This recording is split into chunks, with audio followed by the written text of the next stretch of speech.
Who are the top wide receivers going into the 2024 college football season? You know, the ones that will be making the highlight grabs on SportsCenter, be compared to egregious comps of all pros at the next level, fighting their way for the Bolitnikoff Award, All-American status, and eventually maybe being the reason why their team goes to the college football playoff.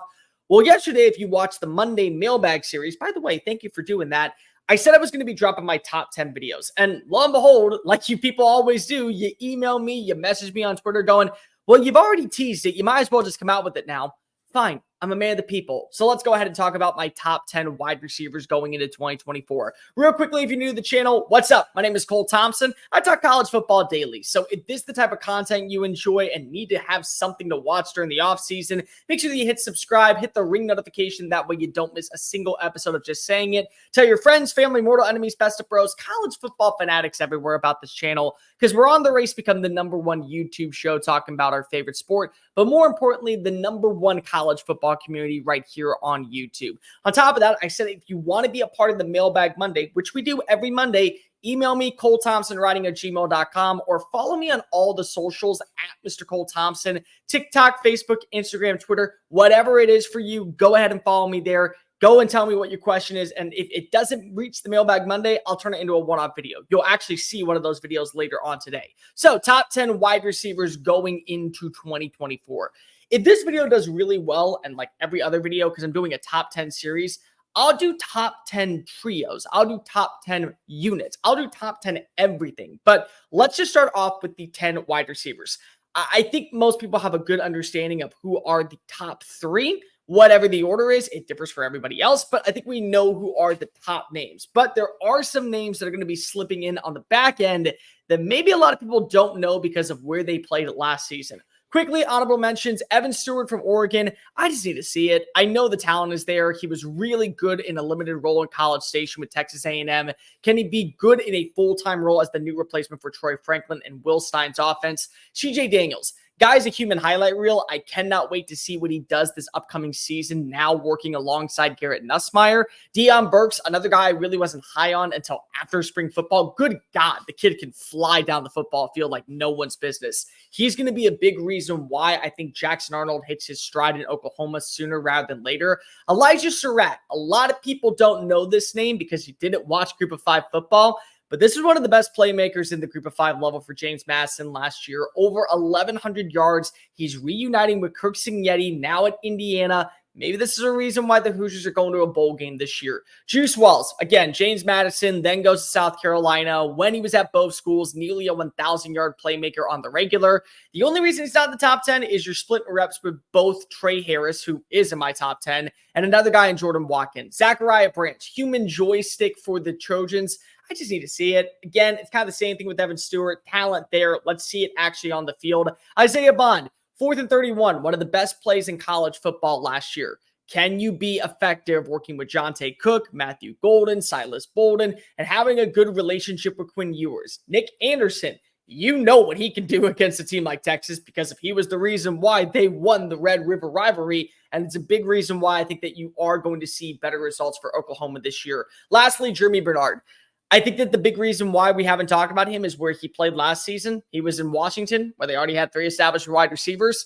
Going to already have a good understanding of what this offense is down in Tuscaloosa. Now he gets to pair alongside 5-star plus wide receiver Ryan Williams. Very hard for me not to imagine he explodes onto the scene in Titletown. Number 10, Colin Lacy. Many of people probably are seeing Louisville and going, but why didn't I hear about his name last year? Because he wasn't at Louisville last year. Nope, one of these players that once again lives up to the Group of 5 persona. You think the Group of 5 players don't exist and they don't matter, but they 100% do. When you can find yourself a slot receiver that can do a little bit of everything, that's exactly what you're getting in a guy like Lacy. Last season, 91 catches, over 1,300 yards, roughly about 15 yards per play, 7 touchdowns. He's a really good playmaker on 20-plus yards down the field. He was really showing that development during his time at South Alabama. And he's going to an offense that I think really caters to his system. You look at what happened last season with Jamari Thrash. You look at what the receivers were doing for Jeff Brom. It's a big reason why they were explosive, and it's a big reason why they were exploding onto the ACC title conversation because they're really well balanced. And I think that when you get a guy like Colin Lacy that can come on in, have that vertical presence, work the middle of the field, and kind of be a security blanket for an up-and-coming but still very risky quarterback in Tyler Shuck who just needs to stay healthy, you're in a pretty good situation, in my opinion. Number 9, Torrey Holton. Yeah, I'm going to go with some group of 5 wide receivers on this list. And I don't really care because you want to know why? Torrey Horton was phenomenal last season. And honestly, I thought that when you look at NIL and the transfer portal, this was going to be a player that took advantage of it. He didn't need to because if you want to know why, he likes what he's got right now in the Mountain West. Back-to-back over 1,100-yard receiving seasons. He's physical at the point of attack. You watch the kid play. It's more so instead of 50-50 jump balls, 60-40, sometimes even 75-25. He's that good. He's able to go ahead and bully smaller cornerbacks. He makes highlight plays. He made his mark last season going up against Travis Hunter, who, yes, I do believe is actually one of the best overall wide cornerbacks in college football. He had over 16 catches for 133 yards in that game. He was the most consistent group of 5 wide receiver last year. 6 games of at least 9 catches for over 85 yards. He averaged 14.3 yards per play. Guy's a human highlight reel. I love his physicality in space too. He is going to be one of those players that we talk about at the next level and go, why was he not at a Power 4 school? He didn't have to be. He was doing really good numbers in Fort Collins, Colorado instead. Number 8, Xavier Restrepo. This is a very loaded wide receiver room, but then there's experience. And there's 2 things that I always take into consideration when making these lists. Number 1 is experience, and number 2 is consistency. Xavier Restrepo, of all the wide receivers down in Coral Gables, has both. He's a fluid route runner. He's great after the point of attack. Last season, he had over 1,000 yards working with multiple quarterbacks, including Tyler Van Dyke. He set a record, if I'm not mistaken, 6th wide receiver in Hurricanes history to get over 1,000 yards. He was a first-team All-ACC selection. He even had a great game in the loss to Louisville. I think it was like 200 receiving yards. There's going to be a reason to believe that maybe there's a bit of a step back, but I don't entirely think right now you're looking at what he brings to the table and says, you know what? We're not going to see that same connection with Cam Ward. I just feel like when you look at what Cam Ward can provide for this team and what he is for this team, it's a very hard sell to say he will not be an immediate X factor. And I do think that that's going to be a big reason why we are talking about Miami as a legit college football playoff team. Number 7, Ricky White, UNLV. Guys, the fact that he is actually back in Las Vegas this year, stupid. It is stupid. And this is why, again, when you talk about the Rebels of staying consistent with Brennan Marion, when you still have Barry Odom, this is why it's very easy to say if there was a conversation for them to be a dark horse, yeah, I can get it. Ricky White last year, 3rd most receiving yards in college football. No. Not 3rd most receiving yards among group of 5 receivers. 3rd most receiving yards in college football behind, you guessed it, first-round picks Malik Neighbors and Rome Odunze. He also led the country with a 34.8 target rate. He had over 85 receiving yards in 10 of the 13 games. He was incredible in matchups against Vanderbilt, against Fresno State, against Air Force. He is a star. He has great speed. He is a good track burner. The thing that I love about him is his ability to track footballs in the air. And yes, you are losing your quarterback because he is transferring to USC, but you are bringing in a really good opposition in Matt Sluka from Holy Cross. So if they can have that same consistency that you had last season with Diego Paiva, at that point, not Diego Paiva, my apologies. I know I completely butchered that. But the UNLV, the guy who's transferring to USC, my entire blank, I might see my brains going everywhere right now. I just love talking about Ricky White.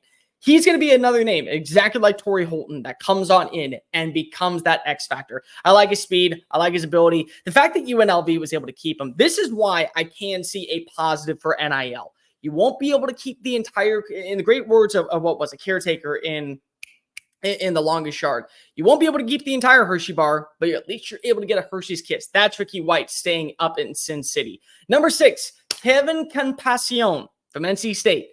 Anybody watches my videos, you already know how I feel about this kid. I love him. I think he is one of the best playmakers in college football. I think he is one of the more consistent wide receivers in college football. And I think that now that he gets a legit head quarterback in Grayson McCall that's going to be feeding him the rock, he is going to become a household name in college football. Last season, 6'2", in a 9-4 season, 6'4" in a 9-4 season, averaged 7.8 yards per play. He also had 839 receiving yards. He had 10 receiving touchdowns. He had the highest total of receptions on this team by over 42%. Let me go ahead and put this in numbers for you. Kevin Capascione last year had 71 catches. Do you know who finished second on that list?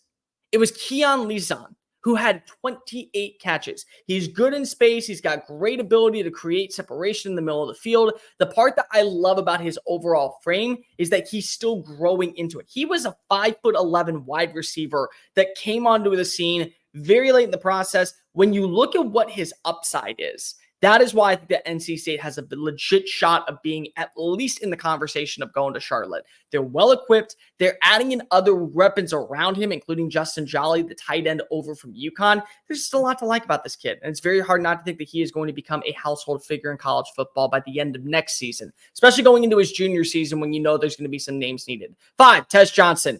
This is where I think that you are going to see the Evan Stewart comps come up because everyone wants to talk about what Tez Johnson is. I think that now he becomes the next Troy Franklin because yes, Evan Stewart, I think emulates a lot of Troy Franklin, but maybe because of the consistency, because of already having a good understanding of Will Stein's offense and also being able to, I think, build that relationship with Will Stein, he's going to become the number one receiver. The younger brother by default of Bo Nix comes on over last season and is a big reason why Oregon was in the conversation of going to the college football playoff. Like, yeah, you had a good season with Troy Franklin, but you had a great season with Tez Johnson in the slot. Arguably, in my opinion, the best slot receiver in college football. You maybe can make an argument for who comes up at number 3 on this list, but besides him, I think that the thing that stands really much out about him is his ability to work everywhere before and after the catch. He led college football. He led the Pac-12 with the most contested catches last season. He forced 17 missed tackles. He racked up over 728 yards of his nearly 1,200 yards when it came to after the catch. He's reliable. He doesn't drop that many balls. He was the 3rd most targeted wide receiver in college football. And this is going to be a pass-heavy offense that does cater to the run. But I do think having a Dylan Gabriel come on in, wanting to trust the passing game while they establish a new rushing attack now that Bucky Irving's gone, this is where Tez Johnson, I think, shines. You're going to see a lot of comps of him going round 1. You're going to see a lot of teams say, well, just go ahead and bring him back with Bo Nix. Why not? Like, if he has another balling year, don't you think that they're going to at least have that conversation internally? 4, Trey Harris. For me, when I look at what Harris is, this is the biggest riser from last season. Comes on over from Louisiana Tech. You knew that he was going to have, I think, a bit of success with Jackson Dart. I don't think many people thought 4 touchdowns against Mercer was possible, but that was the setting tone. That was the opening of the gates for a guy like Trey Harris in a passing attack that was very potent, that was very spread. They had a multitude of wide receivers get involved. And even though he only finished 2nd on the team in receptions, he did lead the roster in receiving yards, which is why I think that he is about ready to explode this year. 18.2 yards per catch. He's really good at the deep ball. He's really good at playing opposite of Jordan Watkins and Caden Prieskorn. He was great on 3rd down. I think he's going to be one of the best big-time receivers downfield because of what his catch radius is. He makes easy balls that are high passes look like they're just nothing. It just feels like that he is one of those highlight human playmakers that is going to step on up now with another year in this offense. And again, sometimes relationships play a lot of weight. It was a big time deal that Jackson Dart came back, and it was a major reason why you talked about Trey Harris coming back. They already have a good understanding of the offense. Their schedule is very manageable. These two, I think, are going to be a big reason why Ole Miss is going to the college football playoff. I didn't say could, I said are. Because if I do think that when you look at Ole Miss, where's the flaw going into 2023? Number 3, Emeka Egbuka. Best slot receiver in college football, in my opinion. People forget last year. This was a dude that was garnering first-round buzz. Like, everyone wants to talk about Marvin Harrison Jr. and that what Rome Odunze did last season, and then you see the growth and the adaptability of Xavier Legette. But you got to remember that before the injury started stockpiling up, Emeka Egbuka was one of, if not the most consistent wide receiver in college football. And the guy that many people thought was just going to only continue to build. He has a lot to build off of because now he's no longer going to be separated by getting reps behind Jackson Smith-Njigba, behind a guy like Marvin Harrison Jr. Now he is the main guy. But He is literally one of the best route runners in college football. He has one of the best speeds in college football. He's great in the return game in college football. I think that he is going to be a very reliable pass catcher for both Will Howard, for Aaron Nolan, for Julian Sang, whoever ends up being the starting quarterback. He's going to take pressure off of Jeremiah Smith and Carnell Tate on the outside to win at the point of attack. I think he's going to find the end zone a lot. I think that there's a reason why when we talk about Emeka Egbuka and what he brings to this offensive identity, there is hope and a lot of optimism that maybe Will Howard ends up living up to expectations. Number 2, T-Mac. This is where, again, you can go ahead and have this conversation. Do you have him at number 1? Do you have the other guy at number 1? Regardless, every list starts and ends with T-Mac and the guy that's listed at number 1 for me. 6'4", contested catch radius. It's literally a 95-5 ball. If you say 50-50, you are just lying to yourself. This man takes footballs, rips them out of Pac-12 defenders' hands, looks over them and says, what are you going to do about it? You ever see the meme of Sean Oakman where they go, oh, heads or tails? I call tails. Yep, it's tails. That's footballs in the air whenever they're trying to land between a cornerback and T-Mac. I got it. Yes, you do have it, T-Mac. Big deal that he is coming back to Arizona last season. And he was split reps. Keep in mind, with Jacob Cowing, who last season caught 90 balls between Noah Fafita and Jaden DeLora. He finished with over 1,400 receiving yards, 10 touchdowns, broke out in terms of his in terms of his yards after contact ability, 15.6 yards per play. And it's a similar offensive identity, even though you are losing Jed Fish. I do love what you have with what's going to be, I think, a very consistent playmaker in Noah Fafita. He also had 10 games with over 8 catches. Like, the dude just literally went up and grabbed footballs and said, what the hell you want to do about it? And that's the type of mantra you need to play with in the Big 12. Because if this is a team that I think honestly can set the tone for themselves, they can be legit one of, if not the best underdog stories week in and week out, to where we don't talk about them as an underdog by, say, week 9. We're saying, oh, they're 100% going to Arlington. Oh, they're 100% going to the college football playoff. Oh, they're 100% going to be a player in every sense of the word. But number 1 for me, I think it's number 1 for most people, it's Luther Burden. Luther Burden has everything. He has everything that you want in a legit top target. Great straight line speed, great catch radius, great route running abilities. He's dynamic. He's terrifying with the ball in his hands. He was a 5-star talent. The kid was just a human highlight reel coming out. And then you got to remember, they had to convince him with Kirby Moore coming on in. No. This is the right offense for you. No. This is the ideal place for you to have success.